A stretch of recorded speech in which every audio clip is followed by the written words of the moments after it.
नाजरीन, शादी का दिन खुशियों के लिए होता है, मगर यहाँ खुशी के बजाय एक संजीदा इल्ज़ाम सामने आया है। निकाह के वक्त जो इंकशाफ हुआ उसने सबको हैरान कर दिया। सवाल यह है कि क्या वाकई एक दुल्हे के साथ बड़ा फ्रॉड।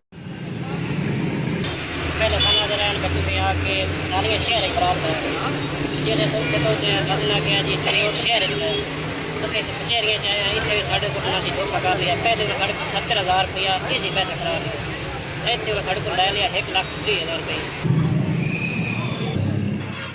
दुल्हे के मुताबिक बाद में मालूम हुआ कि जिस लड़की से निकाह करवाया गया उसके बारे में दावा है कि वो पहले भीख मांगने के अमल में शामिल रही हैं और बाद में इसी लड़की को दुल्हन बनाकर पेश कर दिया गया। दुल्हे का कहना है कि उसे इस बात का इल्म निकाह के बाद हुआ। नाजरीन, मुतासरा दुल्हे ने मजीद दावा किया है कि शादी से कबल उसने दुल्हन वालों को ऑनलाइन 1,30,000 रुपये भी मुंतकिल किए थे, जो मुबैना तौर पर शादी के अखराजात और दीगर मामलात के लिए मांगे गए थे। इस वाक़े के बाद दोनों खानदानों के दरमियान शदीद इख्तिलाफात पैदा हो गए और मामला सोशल मीडिया पर भी ज़ेर बहस आ गया। कुछ सारिफीन इस वाक़े को संगीन फ्रॉड करार दे रहे हैं, जबकि बाज़ का कहना है कि मुकम्मल तहकीकात के बाद ही असल हकीकत सामने आ सकती है।